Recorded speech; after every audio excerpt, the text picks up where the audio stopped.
कि हम लोग ये बातें क्यों कहते हैं कि मोदी जी जैसे प्रधानमंत्री जो हैं, अमित शाह साहब जैसे जो होम मिनिस्टर हैं, उनके ऊपर भी कितना असर पड़ा और देश को, पाकिस्तान को सबक सिखाने के लिए हम लोगों के क्रिटिसिज्म का कितना फ़ायदा हुआ, ये मैं उसके सबसे बड़ा एग्जांपल आपको देना चाहता हूँ।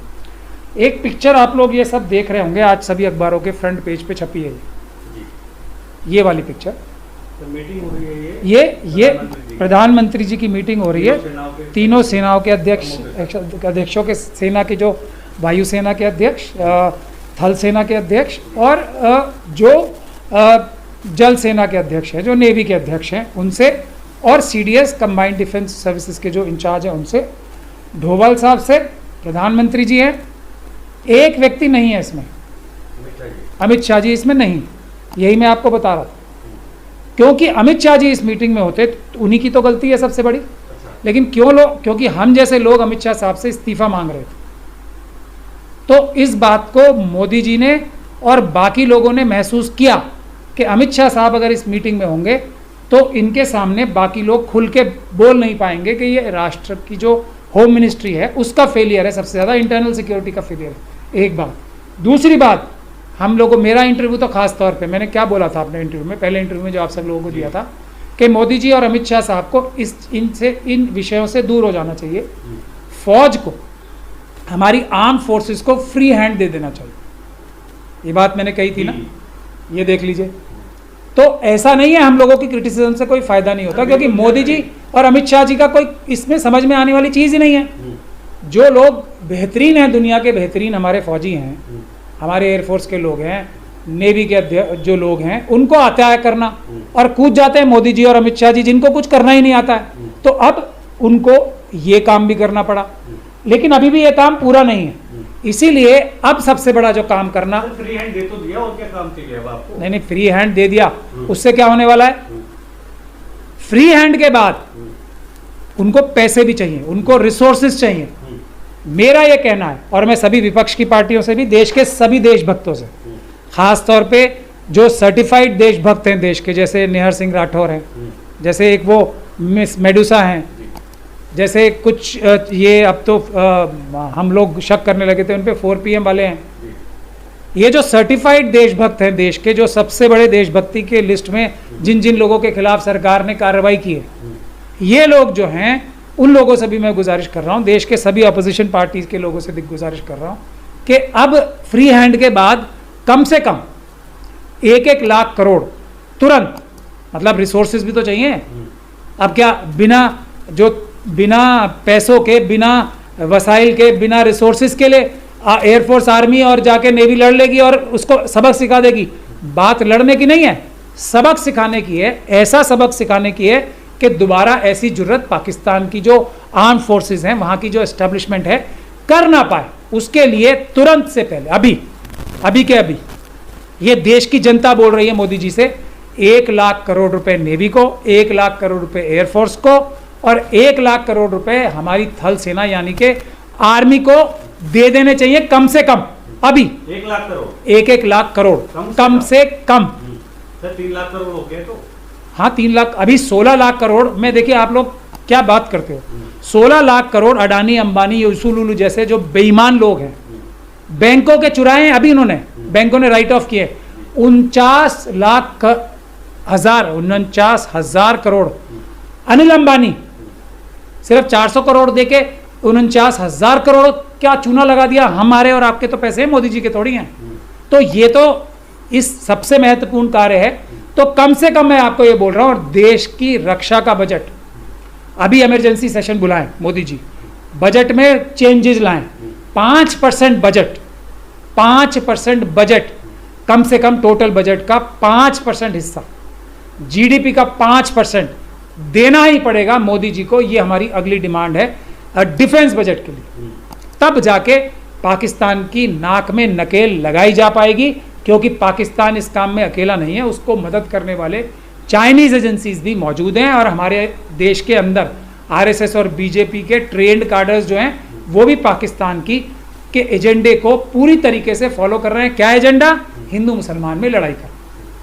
तो इन सभी लोगों की नाक में नकेल डालने के लिए फौज को खुद को राष्ट्रभक्त कहते हैं वो लोग, देशभक्त खुद को कट्टर। आरएसएस और बीजेपी जिसे भी राष्ट्रभक्त बोलती है वो राष्ट्रभक्त नहीं होता, उसका उल्टा होता है। आरएसएस और बीजेपी के नेता लोग जिसको जो भी बोलते हैं उसको उल्टा सेंस में पढ़ा जाना चाहिए, जब भी आप उनका असली मकसद निकाल सकते हो, वरना कोई भी उनकी बात का सही मकसद समझ ही नहीं सकता। लेकिन आज हमारी जो ये दो डिमांड्स हैं, जीडीपी का 5%, बजट में एलोकेशन का 5% कम से कम आर्मी के लिए होना चाहिए, मतलब आर्म फोर्सेस के लिए होना चाहिए, हमारी डिफेंस बजट होना चाहिए, ये हमारी डिमांड नंबर 1 है।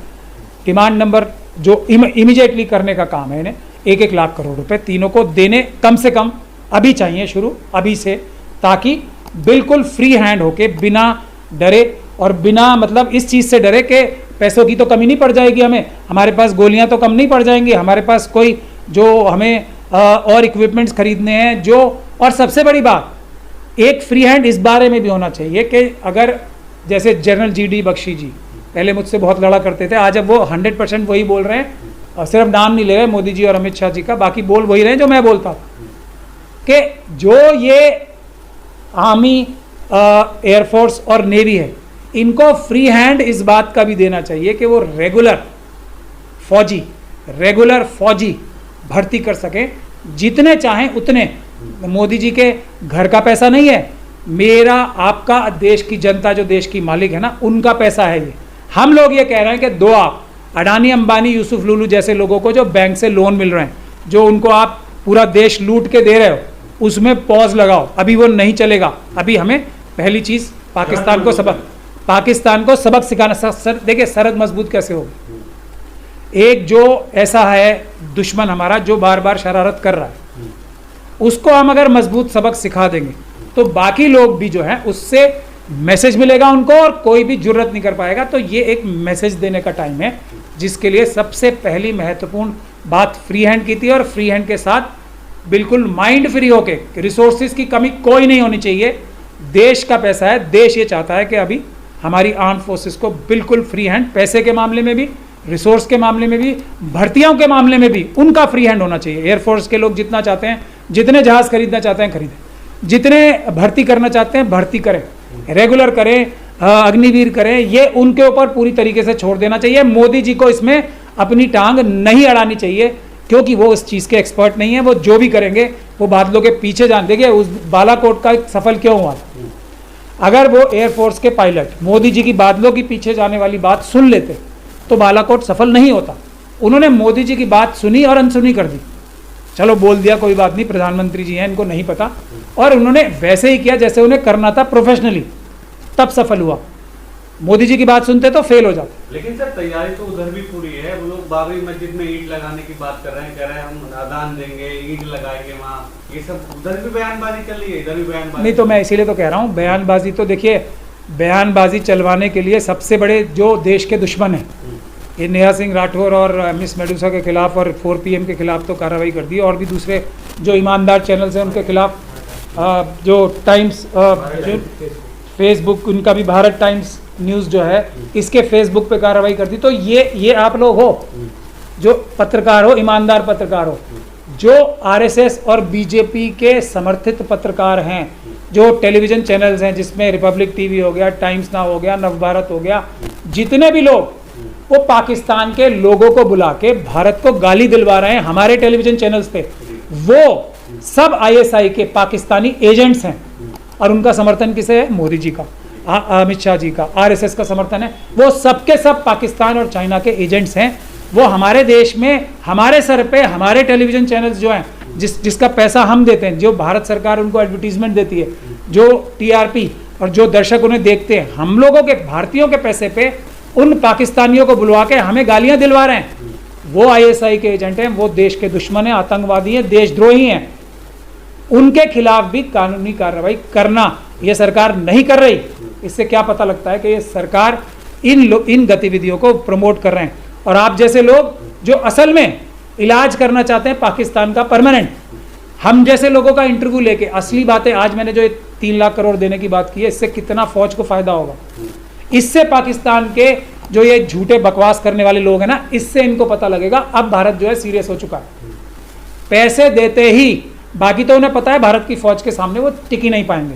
जैसे ही पैसे देंगे, फ्री हैंड देंगे असली वाला, फिर देखो अगर माफी मांगने के लिए तैयार ना हो जाए यही लोग जो आज बकवास कर रहे हैं पाकिस्तान से, तो मुझे बताना। लेकिन सर जिस तरीके का माहौल देश में बनाया गया, वो जो दंगा मतलब हुआ पहलगाम में, उसे हिंदू मुस्लिम का रंग दे दिया गया। लोग आपस में, आपने देखा हो बहुत सारी घटनाएं ऐसी आ रही है जो हिंदू मुस्लिम आपस में विवाद हो रहा है, इसे कैसे रोकेंगे भारत? क्योंकि ये तो देखिए आरएसएस और बीजेपी के ट्रेंड कार्डर्स लाखों में हैं, इनके जो पेड यूट्यूबर्स हैं, इनके जो पैसे दिए हुए, इनके समर्थित जो इन्फ्लुएंसर्स जिन्हें कहते हैं, जो वो बोलते हो ना आप लोग, जो 2 रुपये वाला क्या बोलते हैं ना, ट्वीट जो करते हैं 2-2 रुपये पर ट्वीट लेके, ये जो है ना इनके, ये हैं ये लोग, ये सिर्फ ये काम कर रहे हैं। आम हिंदू, आम सिख, आम क्रिश्चियन, आम बौद्ध, Sikh, schedule caste, schedule tribe, OBC, यानी और इसके अलावा भी जो दूसरी कम्युनिटी के लोग हैं वो बिल्कुल नहीं कर रहे हैं, बिल्कुल नहीं कर रहे हैं। ये सिर्फ और सिर्फ आरएसएस के कार्डर्स कर रहे हैं। बहुत सारे मुस्लिम जैसे दिखने वाले भी कर रहे हैं, ये काम कर रहे हैं कि नहीं कर रहे हैं? बदतमीजी, यही बदतमीजी, वो सब के सब आरएसएस और बीजेपी के कार्डर्स हैं, उनके अलावा कोई नहीं है। और ये क्योंकि लाखों की संख्या में है, क्योंकि ये देश का पैसा चुरा के अपने वर्कर्स को पैसे देते हैं, तो ये वही लोग हैं। कोई भी आम हिंदू, बिल्कुल आम हिंदू जो है ना, वो है जो टूरिस्ट वहाँ गए थे, जो यहाँ आके उन मुस्लिम भाइयों की अपनी तारीफ कर रहे हैं, भाई बहनों की, जिन्होंने उन्हें अपने घर में रखा, जिन्होंने ये कहा कि गोली चल रही है तो हम पहले खाएंगे, जिन्होंने बच्चों को ढक लिया अपनी बॉडी से, जो आदिल हुसैन, जो सैयद आदिल हुसैन थे, जिन्होंने बंदूक छीन ली थी ऑलमोस्ट, जो मतलब ये तो उनकी किस्मत खराब थी उस समय, नहीं तो ये आतंकवादी एक को भी नहीं मार पाते। तो उन लोगों की तारीफ कौन कर रहा है? वो हिंदू लोग जो टेररिस्टों से का जिनका सामना हुआ, वो है असली भारतीय। ये तो सब आरएसएस के लोग जो हैं, जो भी ये कर रहे हैं बकवास, ये आईएसआई और चाइना की इंटेलिजेंस एजेंसीज के साथ गठजोड़ है, और ये भारत को कमज़ोर करने के लिए आरएसएस और चाइना के पाकिस्तान और चाइना के इशारे पे ही काम करने वाले हैं। ऐसा हमारा हमेशा से आरोप रहा है, और आज तक इस आरोप को नकार नहीं पाया है कोई भी, वरना हम एग्जाम्पल दे के बात करनी शुरू करेंगे। अभी भी बीजेपी के लोग पाकिस्तान की जासूसी करते हुए अभी पकड़े जा रहे हैं। जो डीआरडीओ में जो साइंटिस्ट थे इतने ऊंचे पद पे, वो आरएसएस के बहुत बड़े प्रचारक या बहुत बड़े एक रिस्पेक्टेड व्यक्ति थे, जो आरएसएस की मीटिंग्स में जाते थे। उन्होंने तो अबुल कलाम आज़ाद साहब जो थे, उन्होंने इतनी मेहनत करके जो हमारी मिसाइल टेक्नोलॉजी बनाई थी, वही बेच डाली पाकिस्तान को। तो आरएसएस और अभी साध्वी प्रज्ञान सिंह ठाकुर के खिलाफ, तो जो भारत के खिलाफ बगावत करके भारत को की सेना को हरा के बाहर की शक्तियों से मदद लेके का केस तो अभी फाइनल स्टेजेस पे आ पहुंचा है। एनआईए खुद डेथ पेनल्टी मांगने पे मजबूर हो गई है, इतने सबूत आ गए। तो अगर ये बोलेंगे ना कि हमारे ये प्राचा साहब गलत बोल रहे हैं बात, तो मैं इतने दर्जनों सबूत दे दूंगा कि ये दुनिया को मुंह दिखाने लायक नहीं बचेंगे। इसीलिए बात यही है, भारतीय आपस में कभी नहीं लड़ेंगे, और ख़ास तौर पे मुश्किल समय पे तो भारतीयों की अगर आपस में कोई मनमुटाव भी होता है तो वो ख़त्म हो जाता है। अभी हम पहले अपने दुश्मनों को निपटेंगे, उसके बाद हमारा अगर कोई मनमुटाव होगा भी ना, वो बाद में देख लेंगे, कोई दिक्कत